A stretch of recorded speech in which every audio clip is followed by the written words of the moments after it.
Today is January 17th, 2020. My name is Lori Kurtz. Would you please introduce yourself, say your pronouns if you care to, and tell us all the things you do?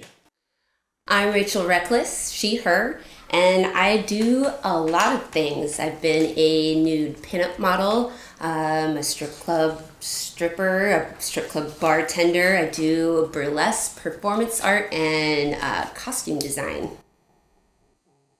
So let's start off with a big question. What is burlesque? I think it could be a little bit different for everyone, but for me, I think burlesque it's like telling a story or portraying an emotion through the art of striptease and very subtle movements. And so then, what's the difference between stripping in a club and burlesque stripping?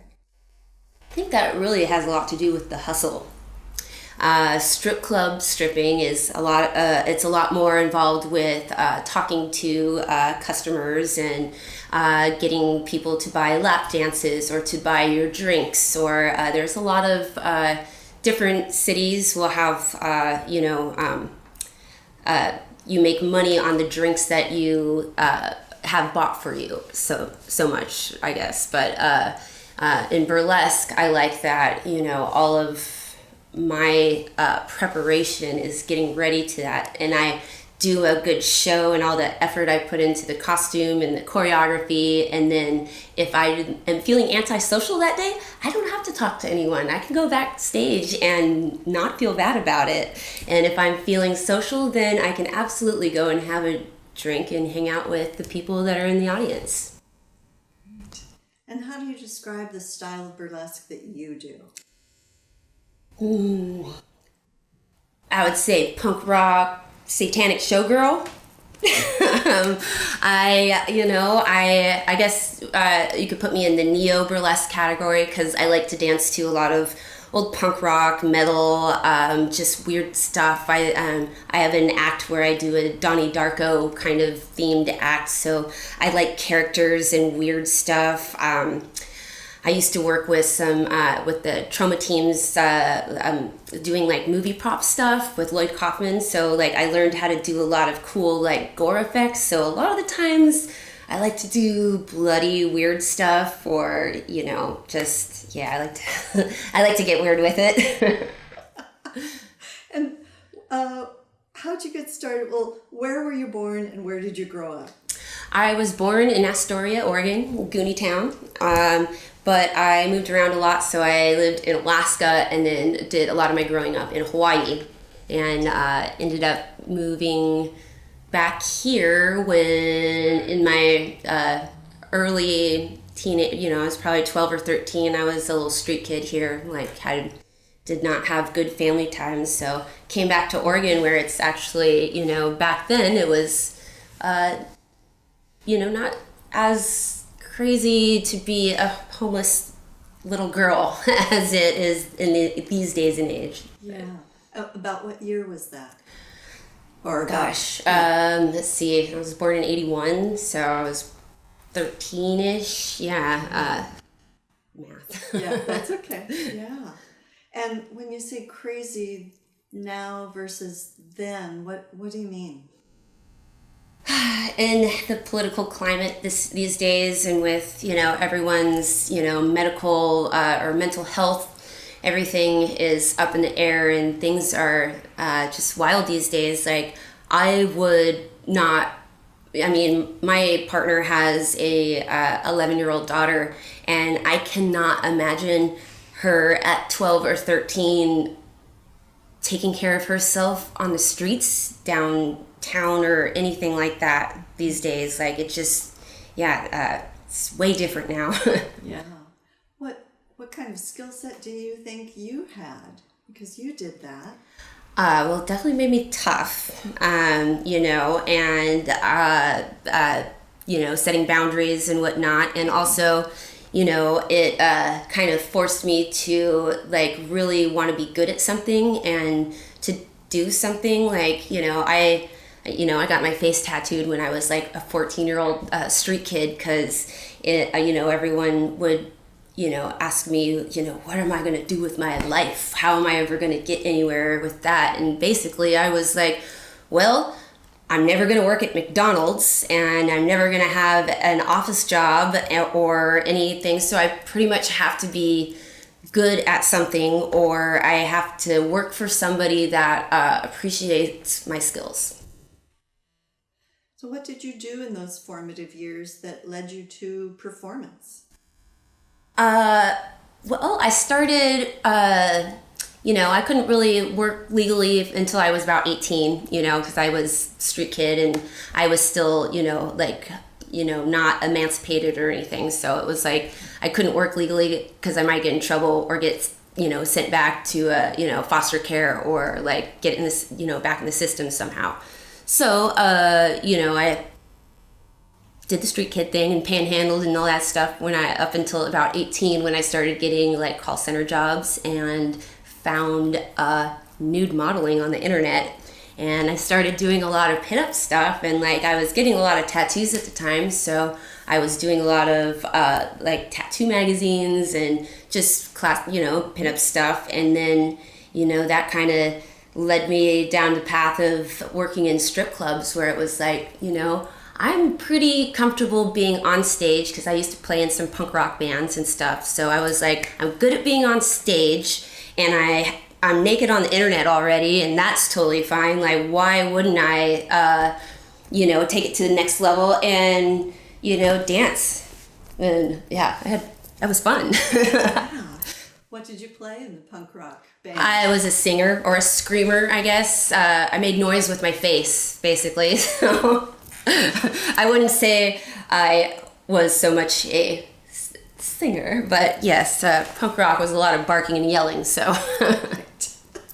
And so then, what kind of, if any, formal education, high school, college, anything?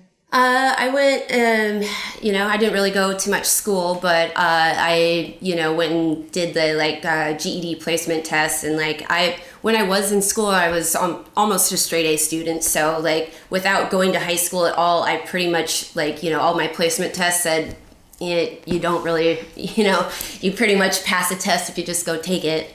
So not a lot, but and since then I've done some online, training workshops and stuff. But as far as burlesque is concerned, I've done, I went to the All That Glitters School of Burlesque here, and I take a lot of lessons from Asteria Adambaum. She's amazing with choreography. So also just random classes and things like that. I just, whatever I can find that fits in at the time, I guess. And I've seen you at BurlyCon. That's yes, educational. That was my first time at BurlyCon, and I was wearing my hoodie when I came in. That was amazing. I didn't really take very many of the movement classes because I was so interested in all the history classes, the costuming, and that's, but next year I plan to, do more movement stuff too. And just for people who don't know, what is BurlyCon? BurlyCon is a convention that happens in Seattle, Washington, and it is a conference of all things burlesque related. So except for there's not really any shows, it's all classes.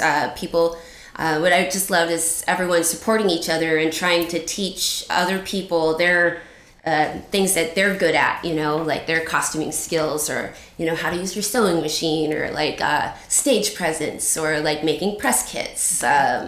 There's just, you could find a class for anyone there that you want, I think. Yeah. So back in your formative years when you were beginning, who was an influence or an inspiration to you?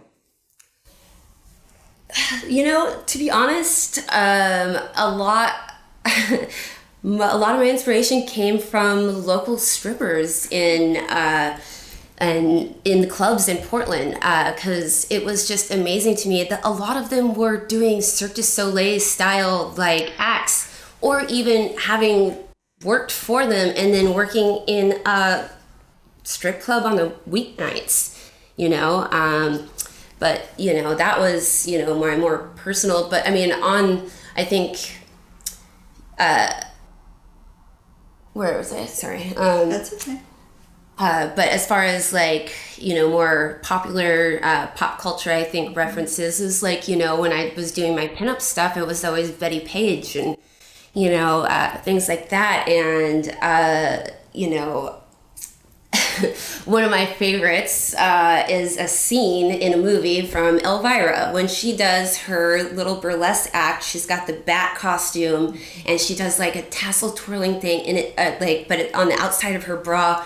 And I was really young when I first saw that, and I was just I want to be her. I want her hair. I want that costume. I just loved everything about it, and I think that got my little, performance fetish going when I was young. So, yeah, thanks, Elvira. So what year and how did you get started in burlesque performance?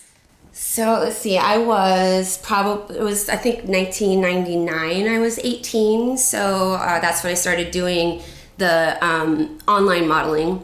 And then I didn't really start working in the bars until I was 21. And then after working the strip club, scene for a couple years, I got invited to do Sinferno Cabaret as a go-go dancer. And so, watching those performers and stuff, and I started realizing I was this is what I want to do. I love the costumes and I want to do more extravagant shows and just, do it. It's, so much more attitude to it. And, like I said, my antisocial tendencies to want to, run away and hide after I do an act or something. So then how did you start developing that burlesque career? I started after go-going for a while there. They invited me to do I started doing the amateur hour and stuff afterwards, and then I went from then they had me on as the mistress of the evening, which meant I would every other week I would open the show and I would close it. So I do the first act and the last act, and and that's really what got me started, because since I was doing so many performances, I had to constantly be coming up with different ideas. My song has to, I have to have a costume that matches my song, that has a theme, that's a story or something. So, and I had to do it on the fly, really, be back then I didn't work as much on my choreography as I do now, but it was, all about, the theater of it. And so just as a sidebar, what do you do outside of burlesque performance? Outside of burlesque performance, well, a lot of costuming and watching, I spend a lot of time on YouTube and Reddit and all of the costuming websites, just looking at ideas and techniques and stuff. I bought myself a new sewing machine. I always have done everything by hand, so just a lot of, I put glitter and rhinestones on everything, I think. Yeah, besides my my regular night job, bartending, but doing special events and stuff like that. I've been trying to do more vending. I've had a lot of merch from my fundraisers and stuff they threw me when I was going through my cancer treatments and stuff, and so I've been raising money to donate to OHSU for more cancer research and stuff. So yeah, I guess I should ask you about your rhinestone eye patch, and we've talked privately about your cancer. So is there anything you'd like to say about that? Let's see. Almost a year ago today, I guess February 4th would be the date of my surgery, but around this time last year, I got diagnosed with biphenotypic sinonasal sarcoma, which, to make a long story short, and a very long mouthful of words shorter, it's basically, it was a tumor about the size of my fist that was living behind my eye. So they had to reconstruct all of my orbital socket and the bridge of my nose and all of the little bones between that from my brain all the way to the front of my head, because it basically just ate everything in my face. But so now I wear an eye patch, even though I still have my eye. I just have I still have a couple more surgeries to go before I will, I don't know, be back to somewhat of a normal thing. Yeah. Whatever normal is. Yeah, whatever normal is at this point. Like, it's a recurring thing, so it's something that I'm going to be dealing with for, probably the rest of my life. Yeah. So, that's why I'm trying to give back a little bit of what people gave to me, because, if it wasn't for the burlesque community, like, throwing me, like, fundraisers and, like, raising money for me and stuff, like, being that, like, I work day to day, like I get paychecks, I live off tips and, so if I don't work, I don't have money. And, when they say that you're gonna, basically melon ball your face and rebuild it from the inside out and you're gonna be down for a year, it's like, it's a good thing I had a partner that really loves me and a community that really, God, I'm gonna cry now. That's okay. But yeah. I wonder if OHSU knows that they're getting donations from the burlesque community. I've told my surgeon that I was, and he actually, like, from the very beginning, like, I was very open with, what I do for a living, because I was like, he was like trying to like let me know that after surgery my face might not be the same and what to expect and all that. And I'm like, well, I kind of my life is kind of my my face and what I'm doing, like even as a bartender, like I work as a bartender in a strip club, so I still put makeup on and like present myself in that way, or like wearing makeup for a costume, like when I'm doing acts, like if I'm doing a full costume, like I can't that was a little weird to get used to, but I'm kind of digging the eye patch now. Yeah. It can be your trademark. Yeah. So you talked about the burlesque community in Oregon, in Portland anyway, and can you describe in general what that community is like? They are probably the most supportive, most inclusive group that I have ever known. They're always constantly trying to do better, be better, help more. Like there's a lot of charity events that burlesque people are just constantly raising money to donate to their charities or whatever it is that they're trying to do. That's amazing, because do burlesque people earn a lot of money through their burlesque? I would say on average, maybe I would get $50 to $100, because I'm not a headliner, or headliners might get more, especially traveling performers. But as a local performing artist, $50 to $100, and that.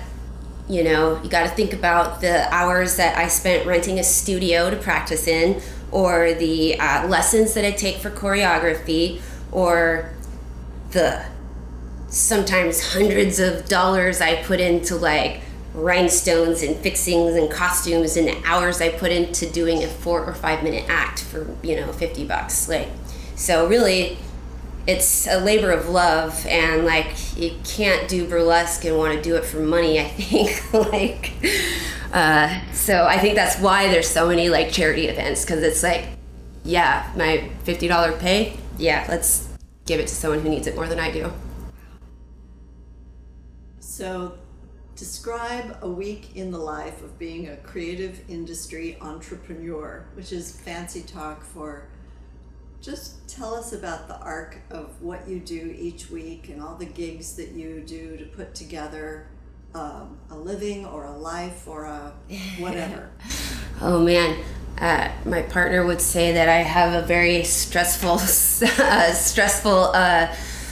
process. I guess, because I stress out on every little detail of things forever, and it's like when I used to dance in a club, 5 nights a week, like, I wouldn't really You know, it's like, oh, I'm getting on stage, this is fine. But now that I only perform like once or twice a month or so, you know, it's like I want to make sure that I'm extra. So like every detail down to like my nail polish on my toes want to match the rhinestones on my shoes, and like, you know, my boyfriend like will, you know, he'll, you know, remind me sometimes that, you know, what the burlesque school taught me is that the 5-foot rule. Like if it looks good from 5 feet away, even some things are held on by safety pins, sometimes it's fine. But I don't know, I kind of enjoyed that part of it, because even though it seems like it's stressful, you know, all of the other shit that's going on in my head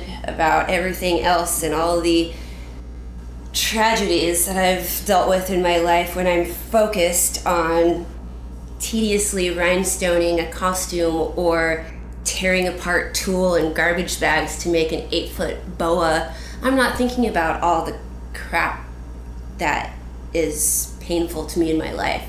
And I get kind of excited about what I'm going to do. So it's very therapeutic for me.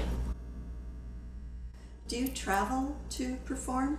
I have, and I'm trying to more. You know, I've been kind of grounded for a while. Like, so I actually just started applying for more festivals and more out-of-town shows and stuff for this upcoming year. So stepping out of my comfort zone for that, because that's a little nerve-wracking for me, because, you know, as, you know, a Portland-based performer, like it's, you know, I have a lot of regular gigs here, so it seems like I perform a lot, but I don't really, you know, I want to branch out and go play more places. Now that I'm like, you know, got the mostly clean bill of health, that means I can go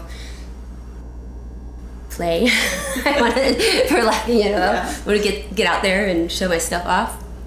What's that application process like? What do you have to do? It's usually, some of them will have a fee that you have to pay for, like, and that always depends on what it is.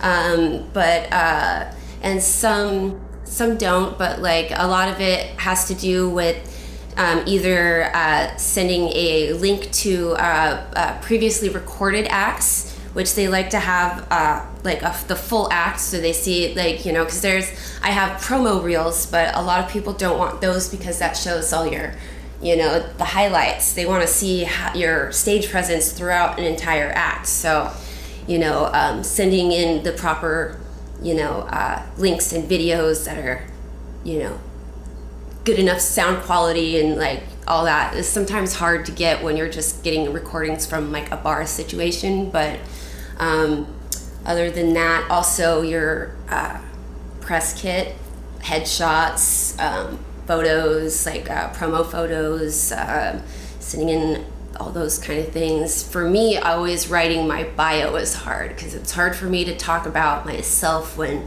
half the time I don't, you know, I'm in that downswing where it's like, you know, sometimes it takes me a minute to realize how freaking awesome I am. But when I'm put on the spot, I'm like, oh, I've done all these things for so many years, and when it comes to writing 3 sentences, I can't figure out what to put in them, so. So shifting to more artistic aspects, what's your process for creating a new piece of burlesque? I usually obsess on a song. Like, a lot of times when I'm like doing my crafts or doing projects, I'll play like whatever music streaming stuff and like listen to for things that I like are new, or like listen to like-minded bands or something like that. I like some of those streaming services will like, oh, you like this artist? Well, let's play you all this other stuff that sounds kind of like her. So sometimes I'll find a song that I'm just like, oh, this has to be something. And then like, you know, it goes from there. But sometimes it's the opposite. Sometimes I start working on a costume and I have no idea where it's going. And as I'm working on it, I start, you know, thinking of a character in my head that, you know, would be wearing this costume and what they would be doing. And then, you know, kind of trying to put the, you know, music and the costume together. So. Cool. How do you do your choreography? I've been having help lately. Like I said, I've been taking some lessons of more musicality and stuff, but a lot of the times I try my stuff at home, and it's just, I try not to choreograph too much, because I always, get down on myself if I don't hit my marks, or if I don't do this, or if I don't do that. So I try to leave it pretty open to where it's like, oh, I should have this glove off by this part of the song, or I should have, if I don't have my bra off at this point, then I'm not going to be able to get the rest of my stuff off by the time the song ends. So it's like, I have a couple key points of where I should be in my routine, and then, I've been on stage so much that like the in-between parts are pretty, I can put those together. But, like I said, I have been finding the value in doing like really choreographed pieces where it's like every down to the second is this and that. But that's more difficult for me. It's the learning. That's what I'm working on now, I guess. There's a good deal of conversation about cultural appropriation. Yeah. And what are the things that you consider when you are putting together an act? Well, I think,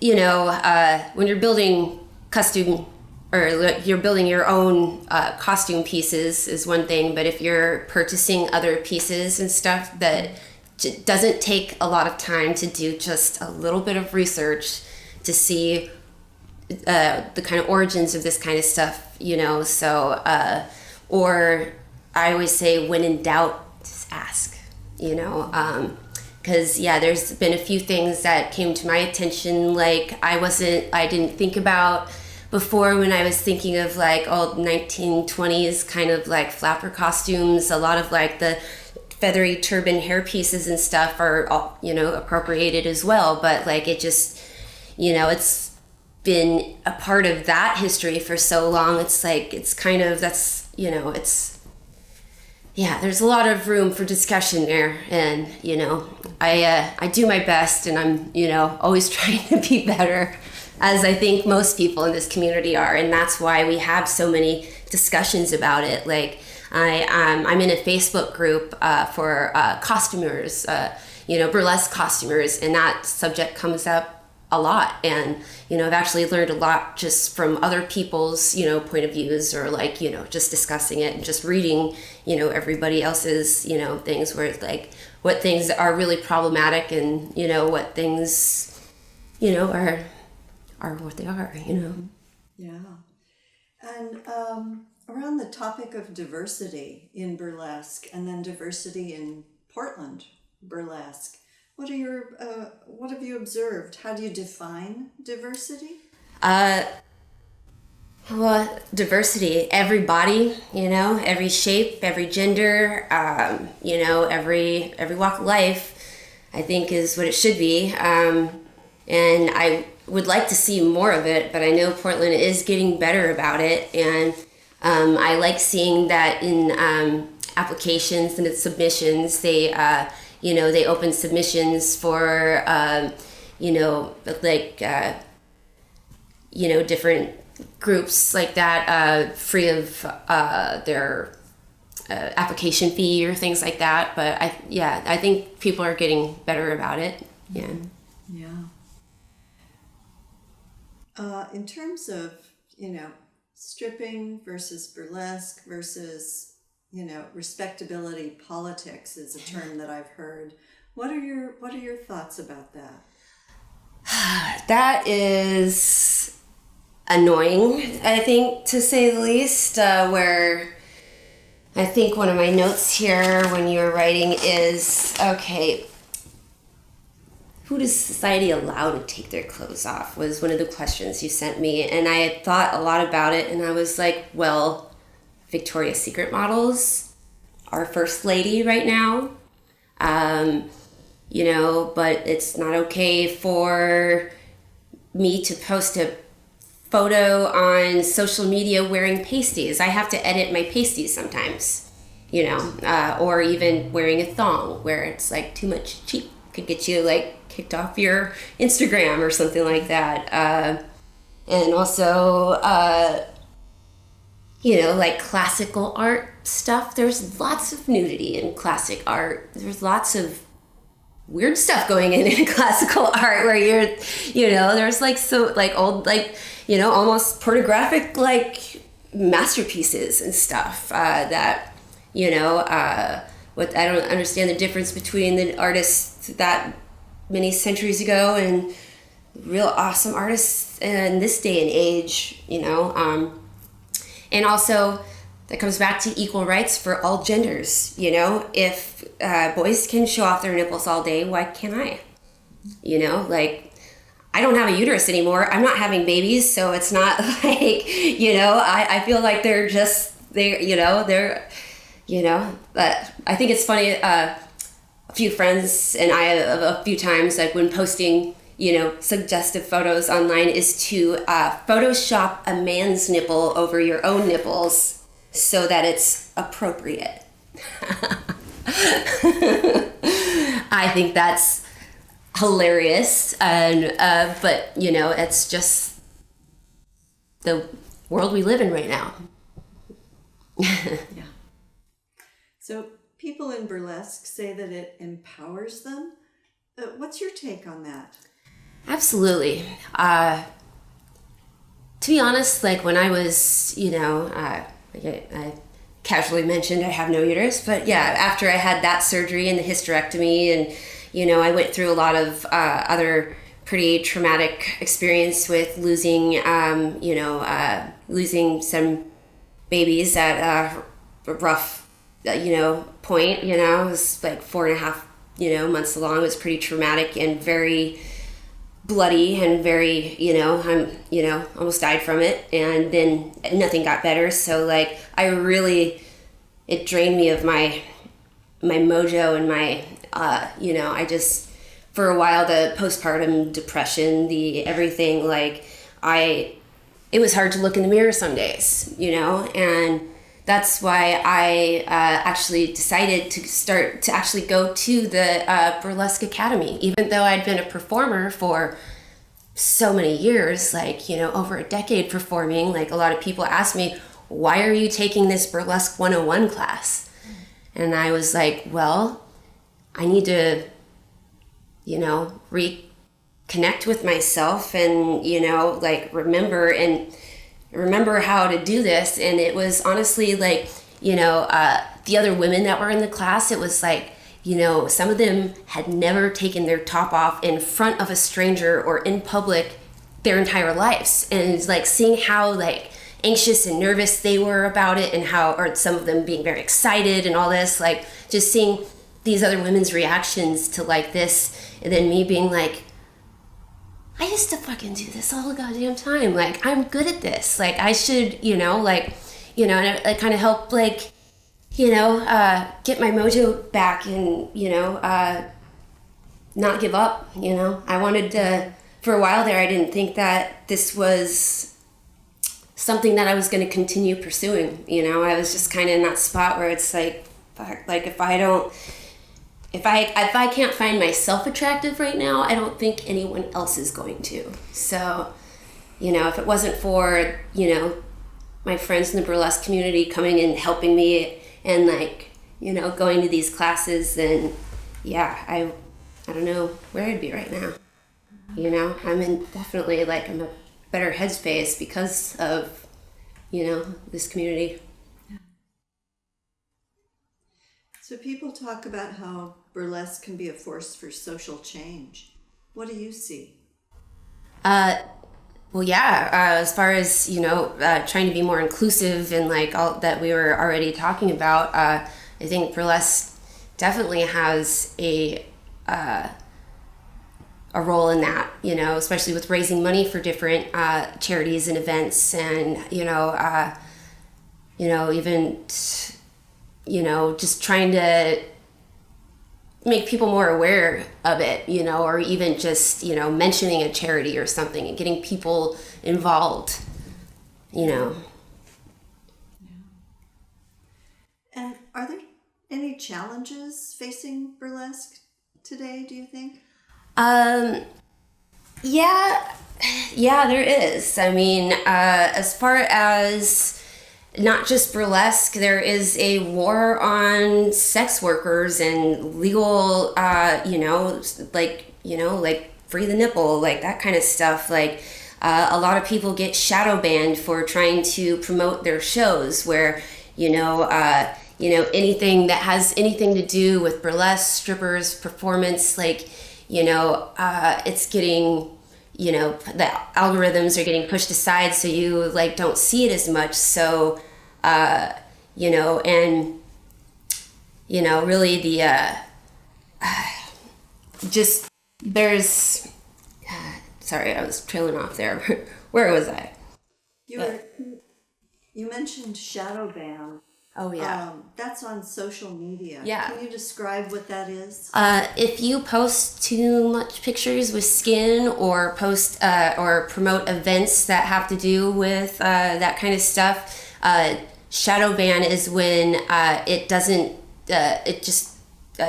people don't see it. It doesn't come up on their feed. So like when I post something on my feed, like one day I'll post something and it's like I get 500 viewers because people liked my haircut, and then like I'll post a photo of like an ad, like a promo ad for a burlesque event, and it's like 2 people seen it. It's like, what's going on here? Like, I know it's, can't be that people didn't like it, because, it's, but yeah, totally shadow banned. It means it just disappears and people don't see it. So then it doesn't get shared, it doesn't get liked, it doesn't get viewed, it doesn't, unless you like individually put it, post it on each person's like personal profile, which you can't, that's impossible to do when you're trying to promote a show, when you want, if you have a venue with 50 to 100 people that you want to show up and fill up the seats, some venues are much bigger, some venues are much smaller. Like that's kind of hard to do.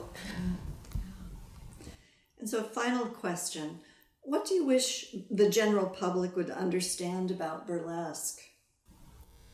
Oh man, just the amount of work and effort and everything that goes into doing a silly 4-minute act on stage. There's weeks and weeks of like creating and practicing and rhinestoning and all, just it's so much more than just a little striptease.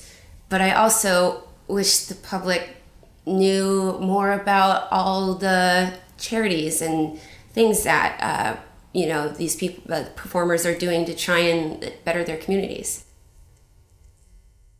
Great. Thank you. Thank you. Probably rambled on a little bit, but